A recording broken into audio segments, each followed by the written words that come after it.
तो वित्त मंत्री निर्मला सीतारमण अब से थोड़ी देर बाद देश का आम बजट पेश करने वाली हैं। मोदी 3.0 का पहला बजट होगा।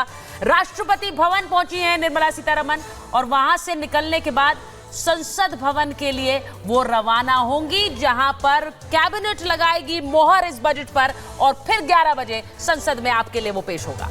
और अलग अलग जगहों से हमारे तमाम सहयोगी इस वक्त बने हुए हैं। एक बड़ी टीम रिपब्लिक की इस वक्त मौजूद है, लेकिन ये तस्वीरें हम आपको दिखा रहे हैं वो जो फोटो सेशन उस वक्त हुआ उनकी पूरी टीम के साथ जब नॉर्थ ब्लॉक से वो बाहर निकली एक बैठक के बाद। और दूसरी तस्वीर आप देख रहे हैं जब राष्ट्रपति भवन पहुंचती हैं मंजूरी लेने के लिए वित्त मंत्री निर्मला सीतारमण। और ये दो तस्वीरें इस वक्त हम दिखा रहे हैं, लेकिन उम्मीद क्या लगाए बैठे हैं हर वर्ग की अगर हम बात करें। और उन लोगों के बीच इस वक्त हमारे सहयोगी मौजूद हैं। सलोनी हमारे साथ मृदुल एक गांव में इस वक्त हैं, किसान क्या कह रहे हैं वो उनकी आवाज हम तक पहुंचा रहे हैं। साथ ही साथ हमारे साथ गृहिणियां भी हैं। और ये रक्षा बजट इस वक्त उस पर नजर है कि क्या कुछ रहता है। जो अनुमान बता रहे हैं 24-25 के लिए 6.21 लाख करोड़ का रक्षा बजट हो सकता है, क्योंकि रक्षा क्षेत्र में बहुत जोर रहा है और हम पहले से सुदृढ़ हुए हैं, बेहतर हुए हैं। 23-24 में क्या था ये भी हम दर्शकों को बता दें, 5.94 लाख करोड़ का रखा गया था। तो इस बार उम्मीद ये की जा रही है कि बढ़ोतरी रखी जाएगी।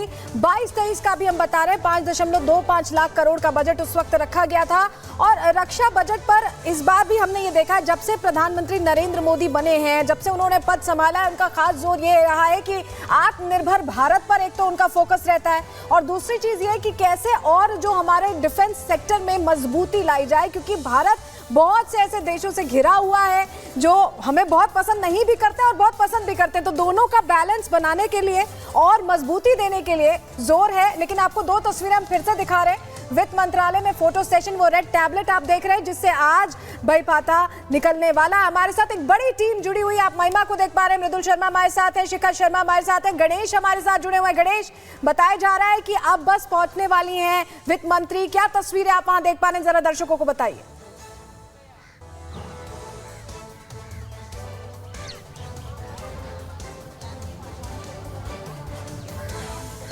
लग रहा है गणेश को आवाज नहीं आ रही है हमारी।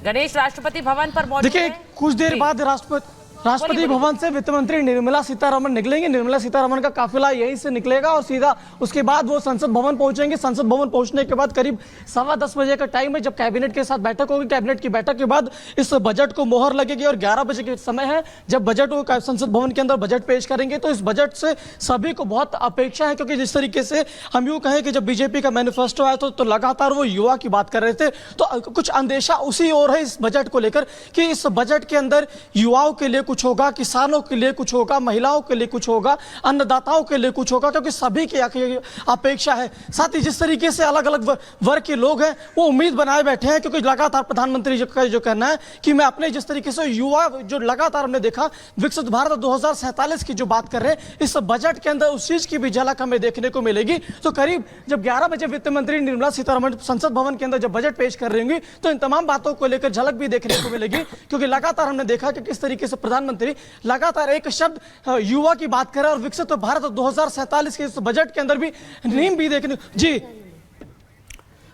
और महिमा के पास एक बार चलते हैं। महिमा, जरा आप तस्वीर दिखाइए, क्योंकि वहां जिस तरह से राष्ट्रपति भवन पहुंची हुई है निर्मला सीतारमण, क्या निकल गई है नॉर्थ ब्लॉक के लिए वापस? वहां पर क्या मूवमेंट है? जी अभी नहीं, फिलहाल वो निकली हैं। आपसे कुछ देर में देखिए वो निकलने वाली है, वो भी आपको जानकारी हम देंगे जैसे वो निकलती है। लेकिन इस वक्त आपको तस्वीरें दिखाते हैं क्योंकि विजय चौक पर इस वक्त हमारी मौजूदगी। और सबसे बड़ी बात, जैसे कि अभी यहाँ पर हमारे सहयोगी भी बता रहे थे कि इस आज के दिन अगर हम देखें तो आज पूरे देश को उम्मीदें हैं। उम्मीद है कि उनके लिए आज निर्मला सीतारमण के पिटारे से क्या निकलेगा।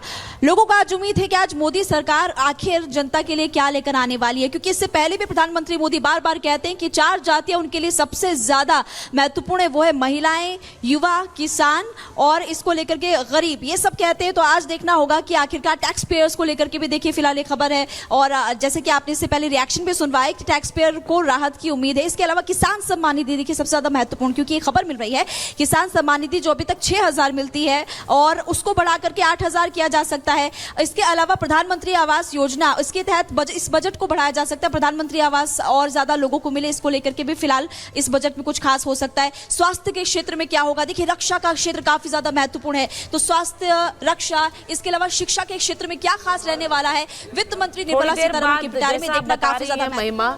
थोड़ी देर बाद वहां से राष्ट्रपति भवन से निकलेंगी निर्मला सीतारमण, सीधे नॉर्थ ब्लॉक जाएंगी। उनकी तस्वीरें हम आपको दिखा रहे हैं। निर्मला सीतारमण के लिए भी ये एक बहुत बड़ी चुनौती है, क्योंकि उन्हें हर बार उन पर एक भरोसा जताया गया है कि देश की उम्मीदें और जो एक आर्थिक व्यवस्था है उसे सुदृढ़ और आगे बढ़ाए रखने के बीच का एक बैलेंस बनाकर उन्हें चलना है। तो निर्मला सीतारमण आज एक बार फिर से उसी बैलेंस को बनाए रखने की कोशिश करते हुए ये बजट लेकर आ रही है। और किस सेक्टर को क्या मिलता है, जैसा हमने कहा कि आर्थिक सर्वे इस ओर अंकित कर रहा है कि रोजगार सृजन पर इस सरकार का जोर रहने वाला है, जॉब क्रिएशन पर जोर रहने वाला है, लेकिन वो कौन से सेक्टर्स में होगा ये भी देखना है। हम सीधे सलोनी के पास जा रहे हैं जो हमें और तस्वीरें दिखाएंगे।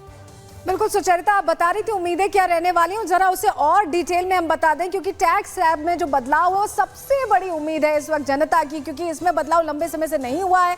तो ऐसे में अगर यहाँ बदलाव होता है तो बहुत बड़ी राहत होगी उन मध्यम वर्गीय लोगों के लिए। हालांकि मध्यम वर्ग को भी, जैसा हम लोग पहले चर्चा कर रहे थे कि 3 वर्गों में बांटे, लेकिन टैक्स पेयर्स के लिए बड़े ऐलान मुमकिन है। ये एक अच्छी न्यूज़ हो सकती है, एक अच्छी खबर हो सकती है लोगों के लिए। समझिए जो सीनियर सिटीजन्स हैं उनके लिए भी कहा जा रहा है कि टैक्स स्लैब में छूट हो सकती है। तो वहीं एजुकेशन लोन सस्ता हो सकता है, ये भी बहुत बड़ी खबर है, क्योंकि जो बच्चे पढ़ना चाहते हैं उनके लिए ये राहत की खबर आ रही है कि एजुकेशन लोन यानी पढ़ाई और कैसे आसान हो जाए उन बच्चों के लिए, उस पर फोकस रह सकता है। होम लोन को लेकर भी खुशखबरी आ सकती है, ग्राहकों को बड़ी छूट मिल सकती, तो घर का जो सपना है वो साकार हो सकता है। वहीं एग्रीकल्चर सेक्टर के लिए बात करें तो लगातार एग्रीकल्चर पर विशेष फोकस रहा है और इसको लेकर भी बड़े ऐलान इस बजट में संभव है। डिफेंस सेक्टर, जिसकी हम पहले भी बात कर रहे थे कि एलोकेशन हर साल हम देख रहे हैं कि एक बढ़ोतरी हो रही है, तो इस बार भी एलोकेशन में बढ़ोतरी हो सकती है, क्योंकि भारत डिफेंस सेक्टर में खुद को ग्लोबली हमारी पोजीशन बहुत बेटर हुई है और हम इसे और मजबूत करना चाहते हैं। वहीं मुद्रा स्कीम की लिमिट पर भी ऐलान संभव है, यानी उसे बढ़ाया जा सकता है। ATC जिसको लेकर मध्यम वर्ग की खास नजर है, उस पर छूट की लिमिट बढ़ने की उम्मीद है, क्योंकि लंबा वक्त हो गया है जब ATC में राहत नहीं मिली है। 2.5 लाख तक की छूट की बात कही जा रही है, उम्मीद भी है, मांग भी है, और इस मांग को वित्त मंत्री कितना सुनती हैं ये आज 11 बजे के करीब पता चलेगा। वहीं नई वंदे भारत ट्रेनों का भी ऐलान संभव है। वंदे भारत ट्रेनें अलग अलग रूट्स पर चलाई जा रही हैं, जिससे लोगों को आवाजाही में बेहतरी तो हो रही है, एक हाई क्लास ट्रेन की सुविधा भी मिल रही है और उन्हें और रूट्स पर चलाने की बात है। वहीं रेल किराए को और सस्ता बनाने के लिए, जिससे यात्रा सुगम हो, बेहतर हो, इस पर भी फोकस रह सकता है, क्योंकि आम लोगों के लिए रेल या बस से आने जाने के लिए ये बहुत जरूरी है। सम्मान निधि को लेकर भी रकम बढ़ने की उम्मीद जाहिर की जा रही है, यानी हर क्षेत्र में एक पॉजिटिव होप के साथ आज बजट को लेकर जनता इंतजार कर रही है और ये उम्मीदें जो हैं वो कैसे पूरी होती हैं। निर्मला सीतारमण लगातार बजट पेश करती रही है, 7वां टेन्योर होगा उनका ये बजट पेश करने का, लेकिन अकाउंट के ब्याज पर भी ऐलान संभव है, सेविंग अकाउंट्स के ब्याज पर। तो सोचिए जो लोग सेविंग्स करते हैं, जो FDs बनाते हैं, अगर उस पे भी इंटरेस्ट पे अगर उनको राहत मिलती है तो उनके लिए बहुत बड़ा ऐलान होगा। इंफ्रास्ट्रक्चर सेक्टर के लिए बड़े ऐलान संभव हैं, तो ये ऐलान हो सकते हैं, ये उम्मीदें हैं। जी सुचरिता जी, तो जैसा सलोनी बता रही थी, उम्मीदें बहुत सारी हैं और कहां पर वो बदलाव और वो उम्मीदें पूरी हो सकती हैं उनके बारे में भी आपको बताया। हम सीधे मृदुल के पास जा रहे हैं। मृदुल, जैसा मैंने कहा कि आप किसानों के बीच हैं, हम ये उम्मीद कर रहे हैं कि इस बार किसान सम्मान निधि में एक इजाफा हो सकता है। पिछली बार भी ये उम्मीद थी, लेकिन इस बार कहा जा रहा है कि वो इस बजट में दिखाई दे सकता है। और क्या क्या उम्मीदें वहां पर लोग कर रहे हैं, जरा बात करिए उनसे।